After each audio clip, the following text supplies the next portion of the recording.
Hello traders, कैसे हैं आप सब लोग। उम्मीद है कि ठीक होंगे।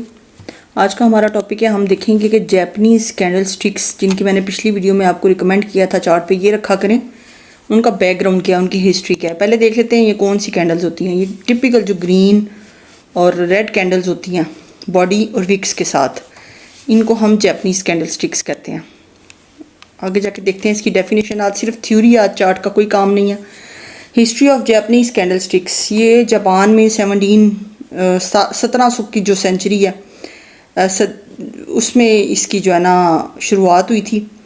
और ये 18वीं सेंचुरी में एक राइस ट्रेडर जिसका नाम होमा था, उस बंदे ने इसको इंट्रोड्यूस करवाया था।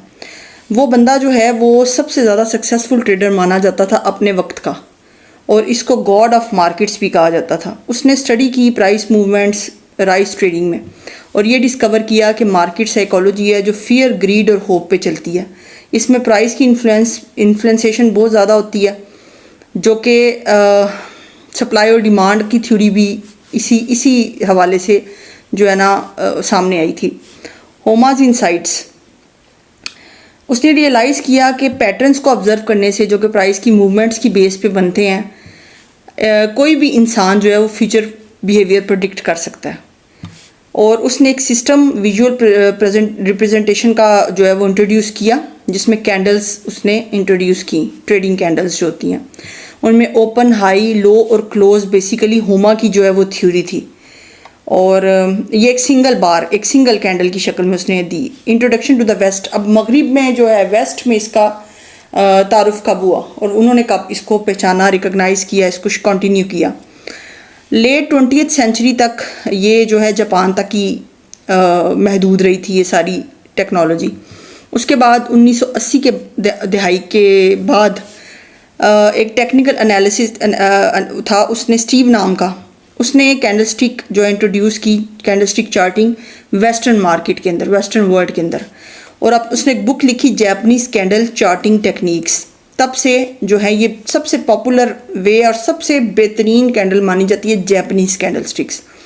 कुछ चीज़ें होती हैं उनका चार्ट के साथ कोई ताल्लुक़ नहीं होता, लेकिन आपको उनका बैकग्राउंड ज़रूर पता होना चाहिए, क्लैरिटी होनी चाहिए, विजुअलाइजेशन होनी चाहिए आपकी, और नॉलेज होनी चाहिए। Why candle sticks work in modern trading even after 300+ years, 300 साल से ज़्यादा हो गए हैं, candle stick charts are still extremely effective. क्यों? क्योंकि visual story telling of price action, ये सामने नज़र आता है कि प्राइस एक्शन किधर को मूव कर रहा है। कैंडल की मूवमेंट से आप, एक टिपिकल कैंडल की मूवमेंट से भी आप प्राइस को प्रेडिक्ट कर सकते हैं। एक सिंगल कैंडल बता सकती है आपको उस जंग के बारे में जो बुल्स और बियर्स के बीच में होती है।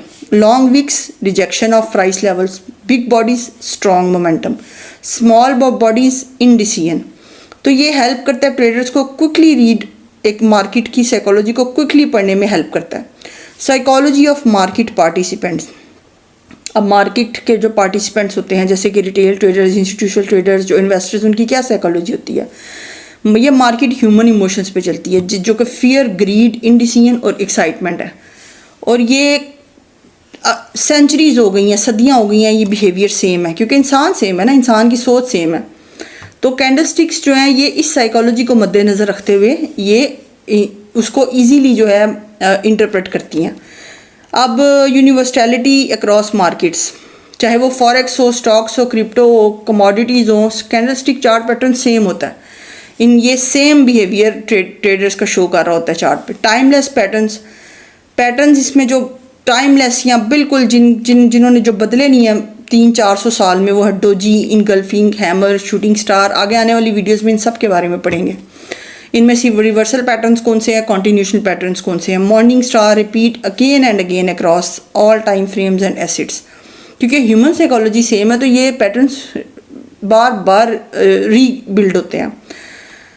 और लास्ट एक पॉइंट है, बेटर देन लाइन और बार चार्ट्स। प्रीवियस वीडियो में भी बताया था कि जैपनीज़ कैंडल स्टिक्स जो है हमेशा बार चार्ट्स, लाइन या किसी भी किस्म की और जो है वो कैंडल से बेटर है, क्योंकि इनमें विक्स बड़ी क्लियर आपको डिटेल देती हैं। ये ज़्यादा डेप्थ होती है, डिटेल होती है और क्लैरिटी होती है इन कैंडल्स की।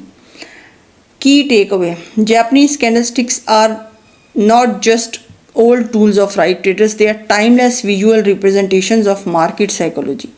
They have lasted centuries because they continue to show the same truths. अब देखिए एक सेंचुरी है, इंसान की सोच वही है, इंसान के सेंटिमेंट्स वही है, इंसान का लालच वही है, इंसान का खौफ वही है.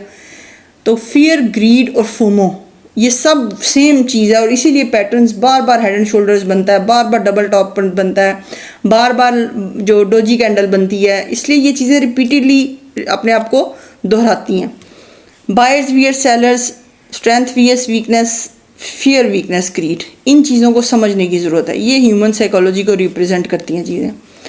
That's why professional traders around the world still rely on candlesticks for analysis, strategy building and decision making. तो अभी तक still इतने सारे साल, 300 से ज़्यादा साल गुजरने के बाद भी अगर कोई चीज़ वर्क कर रही है और उस पर जो है प्रोफेशनल्स गिव अप करने को तैयार नहीं है, तो दैट मीन्स कि उसके अंदर कोई बात है, कोई दम है, कुछ है उसके अंदर.